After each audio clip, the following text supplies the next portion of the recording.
Sairam students. In our last English literature class, we had begun with Nelson Mandela, A Long Walk to Freedom. If you remember, I taught you about the ceremony that took place wherein he was sworn in as the President of South Africa. It was 10th of May 1994. Then we also discussed that there were different people or the dignitaries all across the globe who witnessed that ceremony. He was accompanied by his daughter Zenani.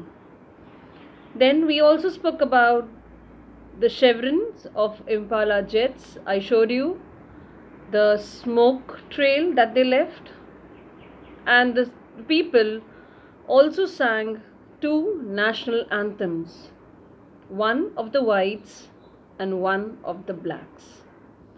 So in today's class we will continue with the lesson. A gentle reminder to keep a book and a pen ready. Let's begin with the reading. On the day of the inauguration, I was overwhelmed with a sense of history. In the first decade of the 20th century, a few years after the bitter Anglo-Boer War and before my own birth, the white-skinned people of South Africa patched up their differences and erected a system of racial domination against the dark-skinned people of their own land. The structure they created formed the basis of one of the harshest, most inhumane societies the world has ever known.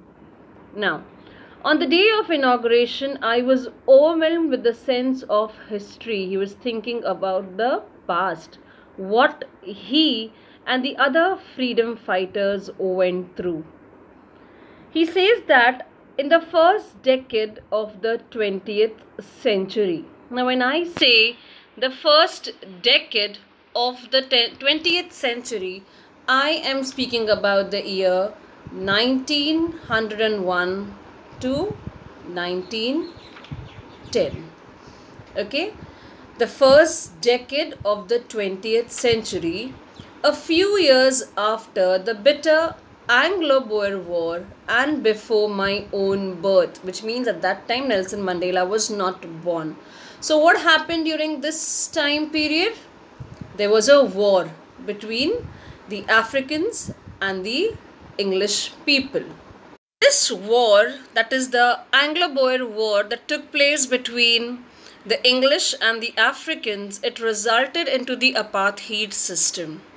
Okay, and they say that this apartheid system was the most harshest, most inhuman that the world has ever seen.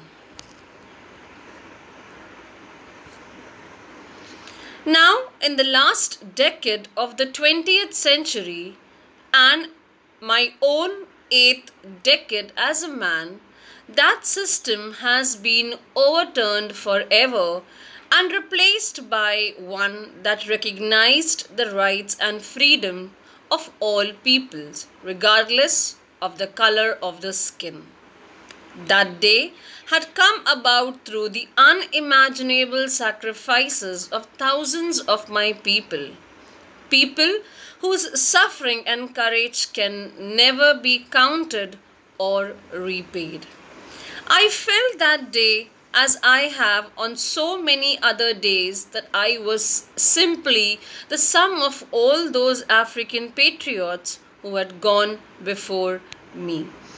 Now he says that the last decade of the 20th century, when I am talking about this, the last decade, which means I am talking about 1990 to 2000. Okay, in the initial slide, what did I say? The first decade of the 20th century. That was 1901 to 1910. So the apartheid system basically began at that point of time after the war. Here he says that in the last decade, which means this period he is talking about, and when did the ceremony take place? In the year 1994, 10th May 1994.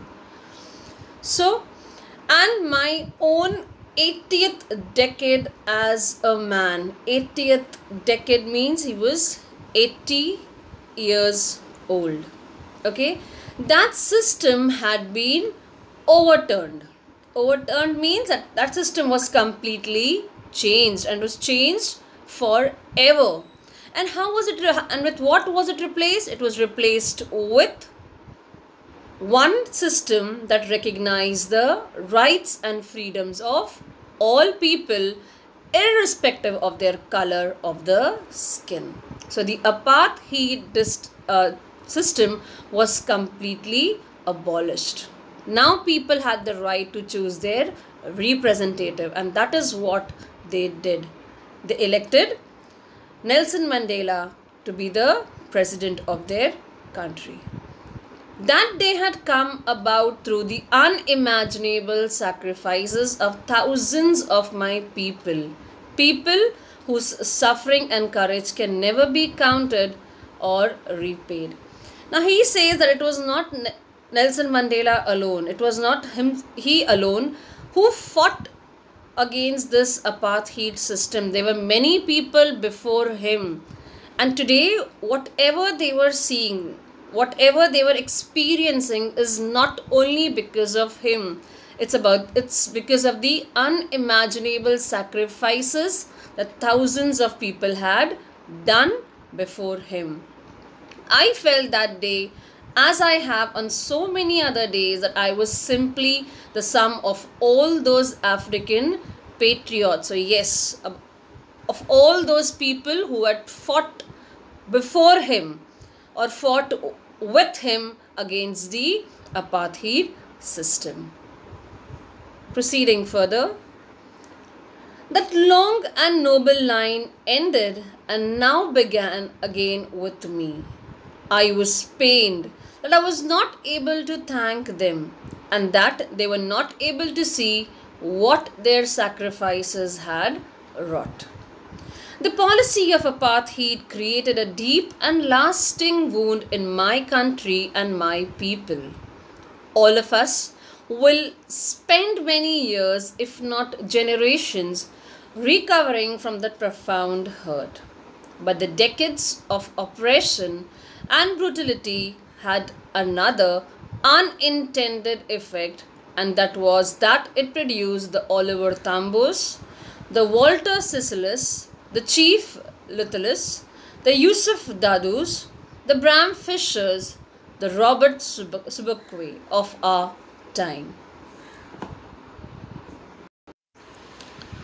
Okay, so here he is saying that today, when he was sworn in as the president, what he was thinking of? He was thinking of all the African patriots before him who were trying to fight, or who were fighting against the apartheid system. So he feels bad that he was not able to thank them, and they were not able to witness what their sacrifices had wrought, what their sacrifices had done or achieved. Maybe those people have passed away. The policy of apartheid created a deep and lasting wound in my country and my people. So he says the society, the social structure, how it was at that time when apartheid was prevalent.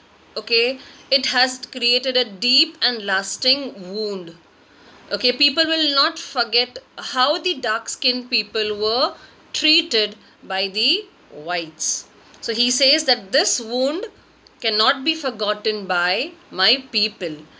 If not generations, but coming years down the line, people will still think about what they have been through or what their ancestors have been through.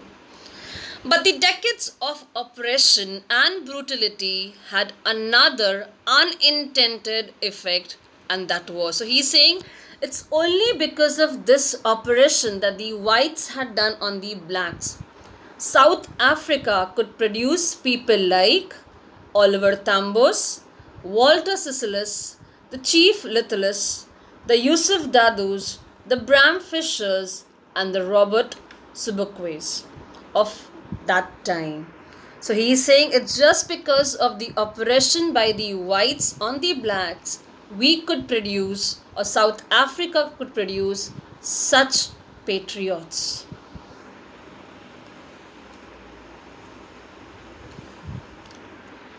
These men were of extraordinary courage, wisdom, and generosity that their like may never be known again. So he says that people like them cannot ever exist in the entire lifespan of South Africa. And they were why? Because of the result of the oppression of the whites. Perhaps it requires such depths of oppression to create such heights of character. My country is rich in the minerals and gems that lie beneath its soil. But I have always known that its greatest wealth is its people, finer and truer than the purest diamonds. It is from these comrades in the struggle that I learned the meaning of courage. Time and again, I have seen men and women risk and give their lives for an idea. I have seen men stand up to attacks and torture without breaking, showing a strength and resilience that defines the imagination. So here he says that perhaps it requires such depth of operation. So again he is speaking about the African patriots. He says one can come to know about the height of characters, how only if they are oppressed we can create such heights of character. Then he says that my country is rich in the minerals and gems that lie beneath its soil. So we know South Africa is rich in diamonds. But I have always known that its greatest wealth is its people. But he considers his people as the greatest wealth of the nation. He says that these people are the pure form of diamonds. It is from these comrades in the struggle, comrades is friends, in the struggle that I have learned the meaning of courage. He has heard about the other patriots.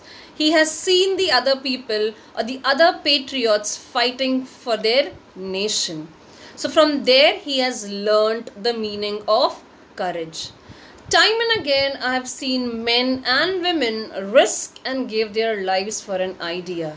I have seen men stand up to attacks and torture without breaking, showing a strength and resilience that defies the imagination. We can't even imagine what kind of strength they have, their resilience power.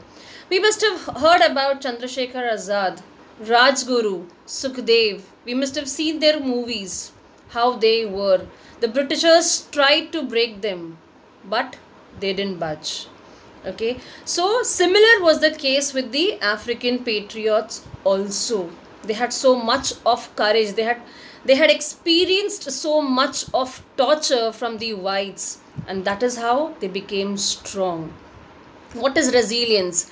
Resilience is the ability to deal with any kind of hardship and recover from its effects. Proceeding further.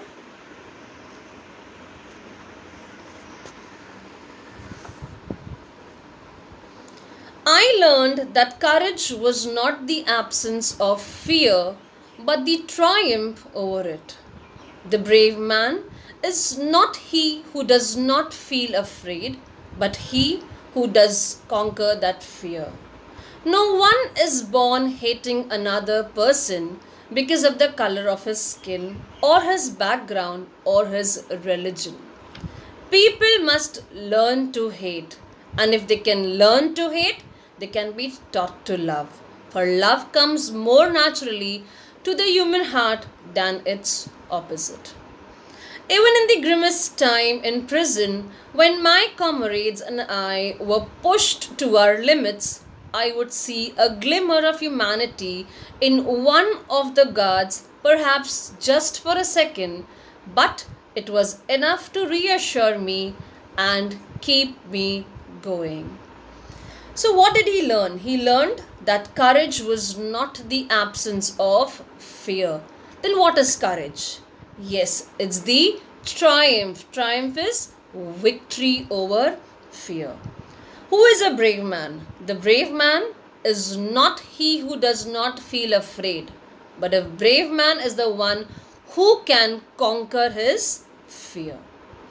He also says that no one is born hating another person. When a child is born, does he hate anybody at that point of time? Just because of its somebody else's skin color or his background or his religion? No. As in when he or she grows up, he realizes what his society demands. Okay, so he says that people must learn to hate, and if they can learn to hate, they can be taught to love.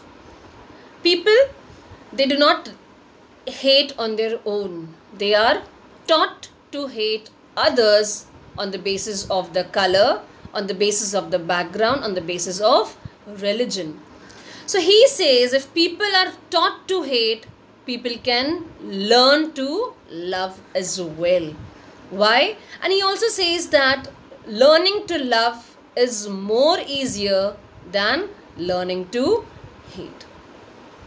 Then he speaks about the grimmest time. Grimmest is the toughest time in prison. I told you that he spent several years in prison. When my comrades and I were pushed to our limits. Now, what is push to our limits? Push to our limits is push to the last point in our ability to bear pain. So he says that when they were pushed to the limit, when they were tortured, okay, he could see the glimmer of humanity in one of the guards. Okay, even if one of the guard shows slightest of the humanity, he would, and that too for a second, it was enough for him to reassure and keep himself going. He wanted to fight. Even that small a second of humanity would make a lot of difference to him.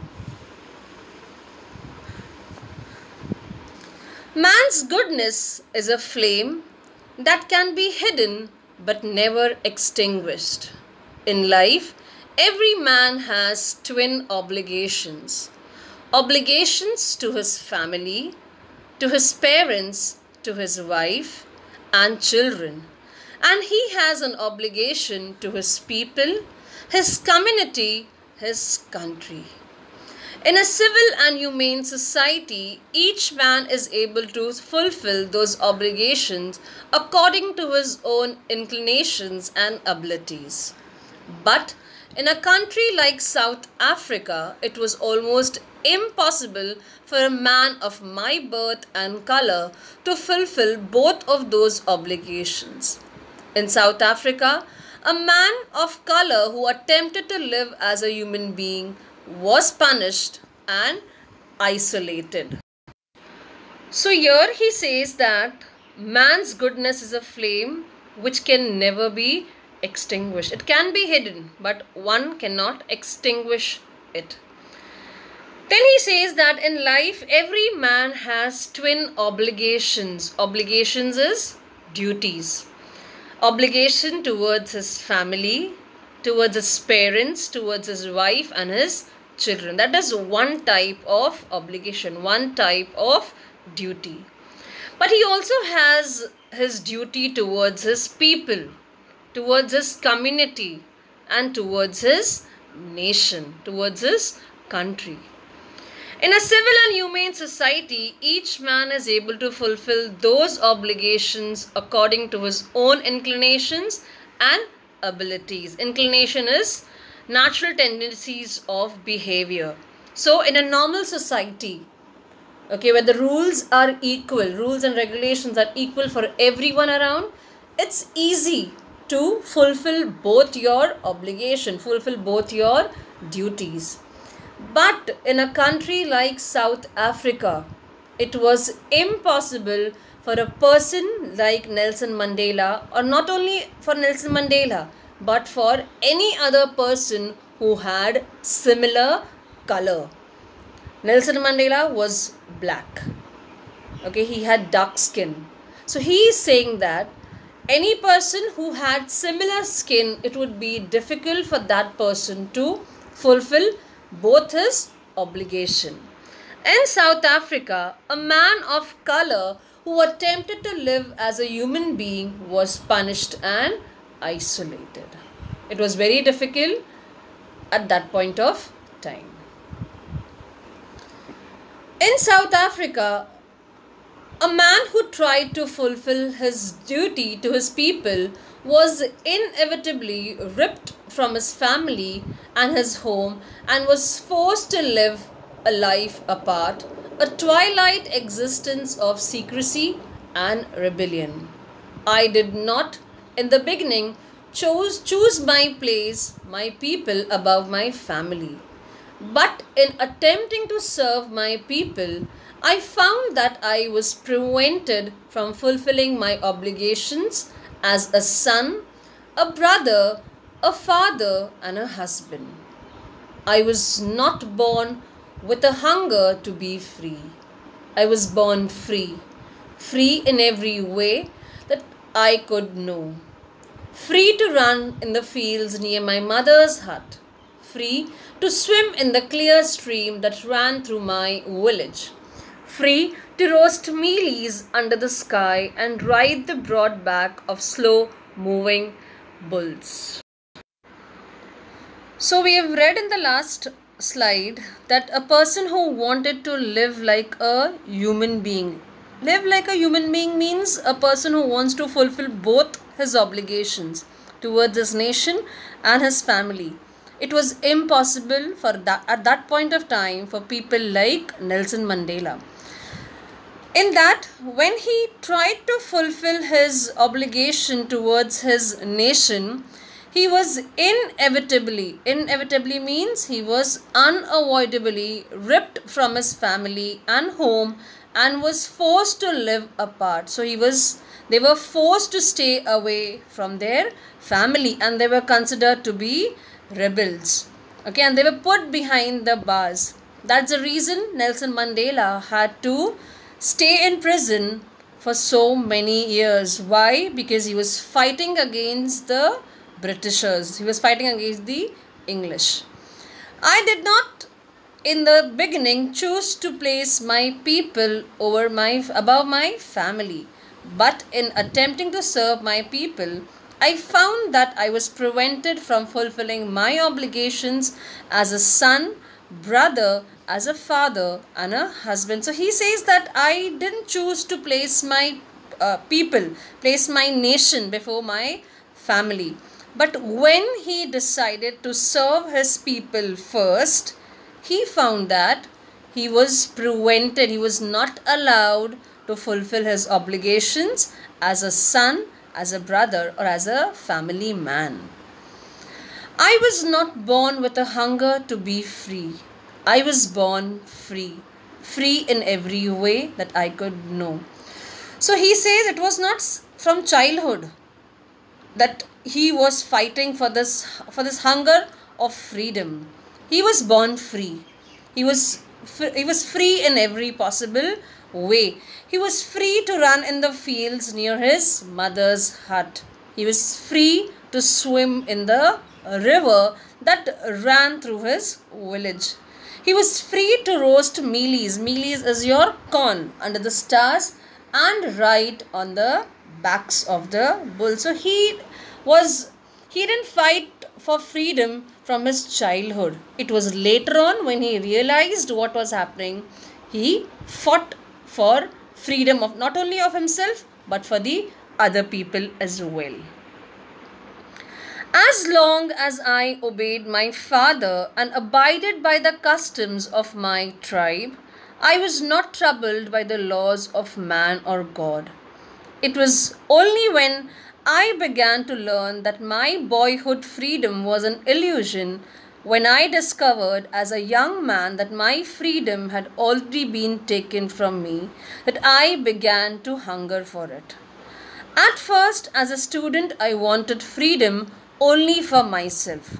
The transitory freedoms of being able to stay out at night, read what I pleased, and go where I chose. Later, as a young man in Johannesburg, I yearned for the basic and honorable freedoms of achieving my potential, of earning my keep, of marrying and having a family, the freedom not to be obstructed in a lawful life. So, what does he say here? He says that as long as I obeyed my father, as long as I obeyed or abided by the customs of my tribe. You remember I told you that he was born in a Xhosa clan, a Xhosa tribe.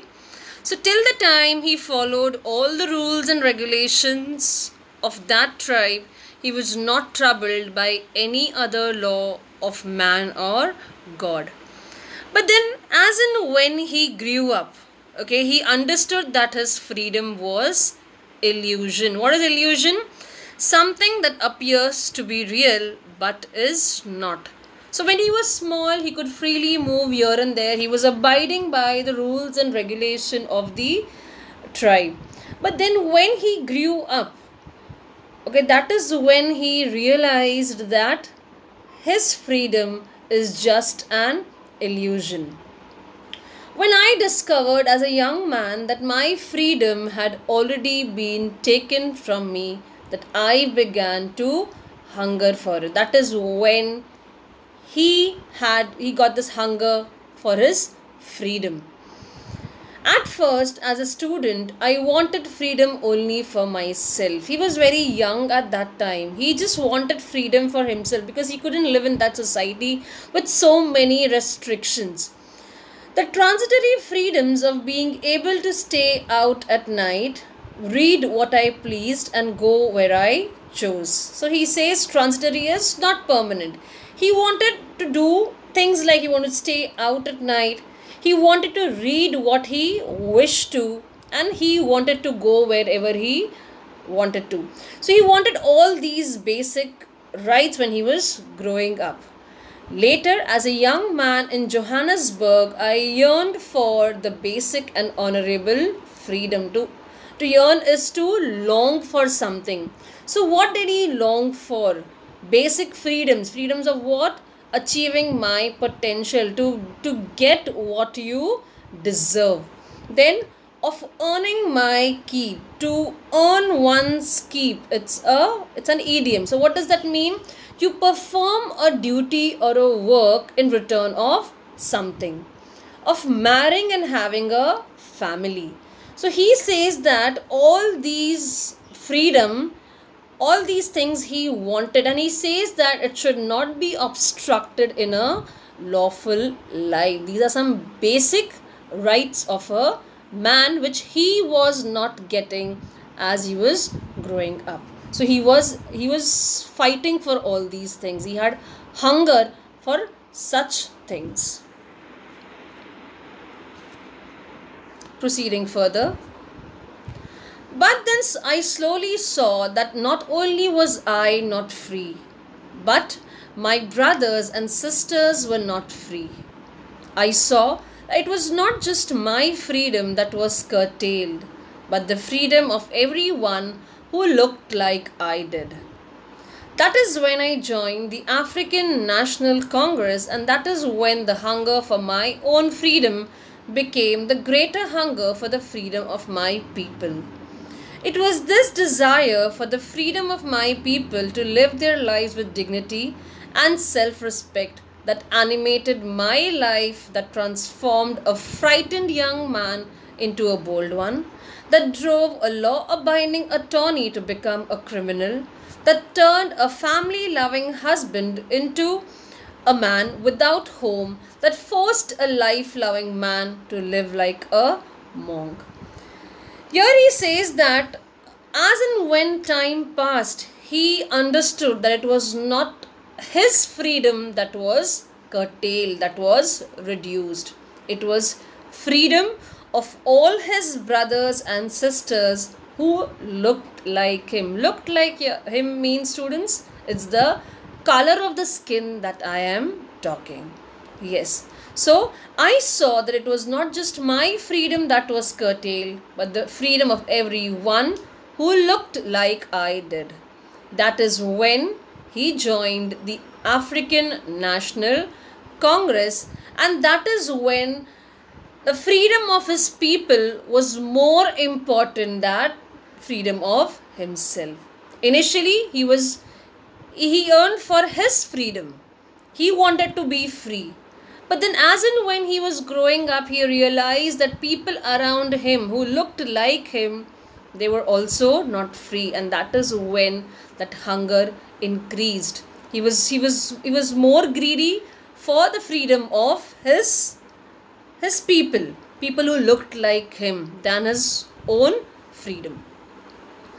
It was this desire for the freedom of my people to live their lives with dignity and self-respect. Now he wanted that even his people, even the blacks, should have a respectful life. Even they should live with dignity.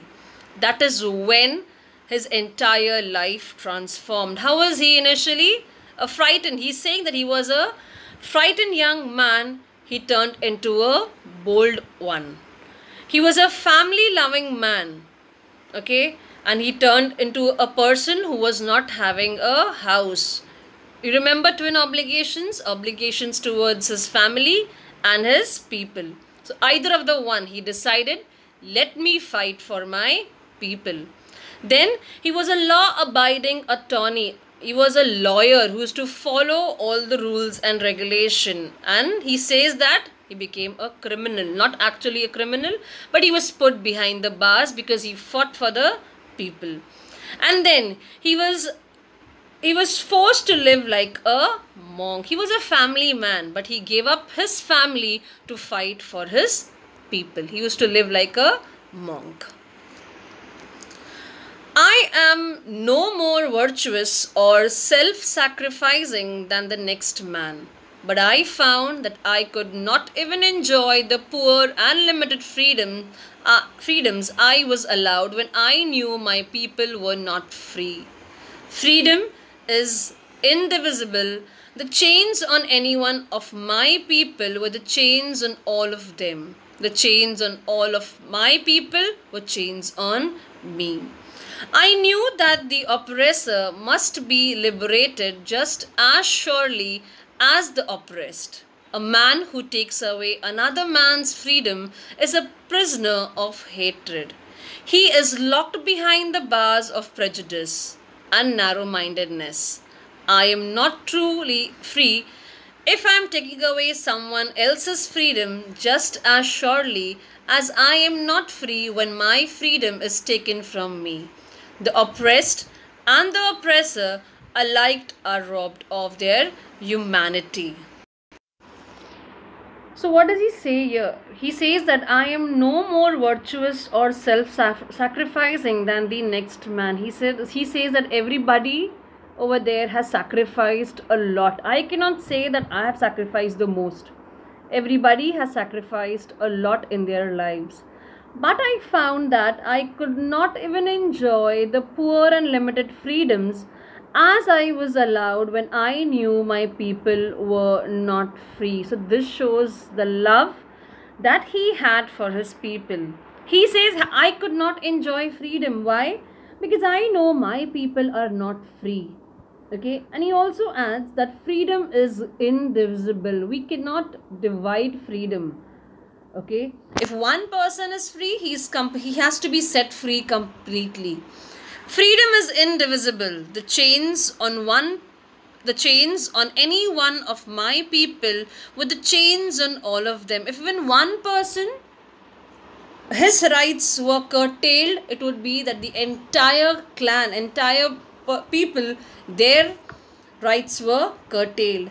And chains on my people were chains on me. So this again shows that the love that he has for his people. I knew that the oppressor must be liberated just as surely as the oppressed. Now, who is an oppressor? Oppressor is the one who restricts someone's freedom.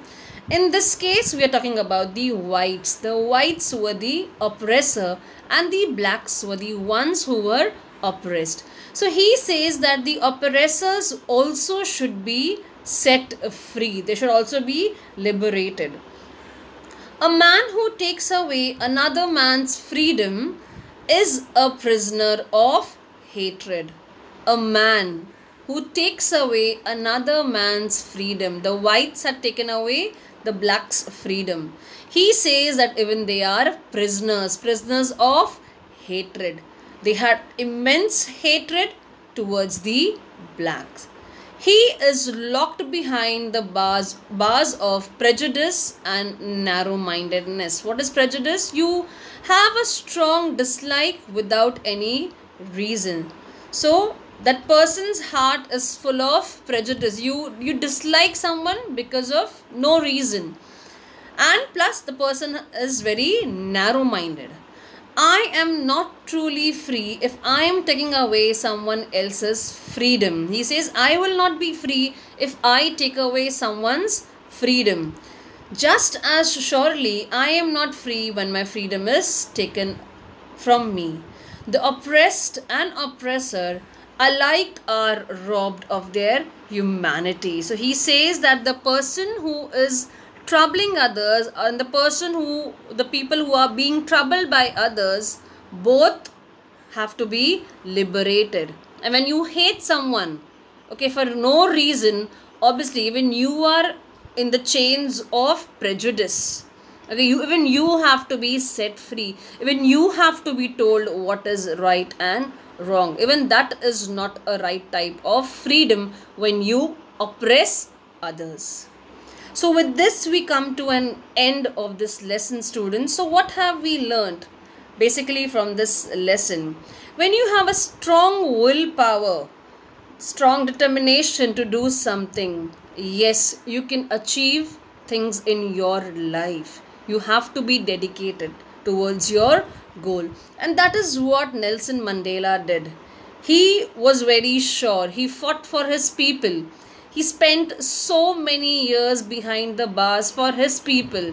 Why? To abolish apartheid from his country. And finally, he was successful in doing that. So moving ahead, students, I have the value points of this lesson. Like I have for every other lesson, few value points over here.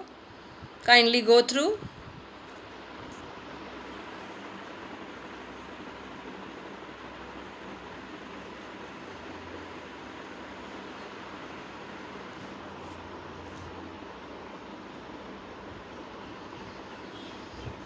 These are important points from the lesson.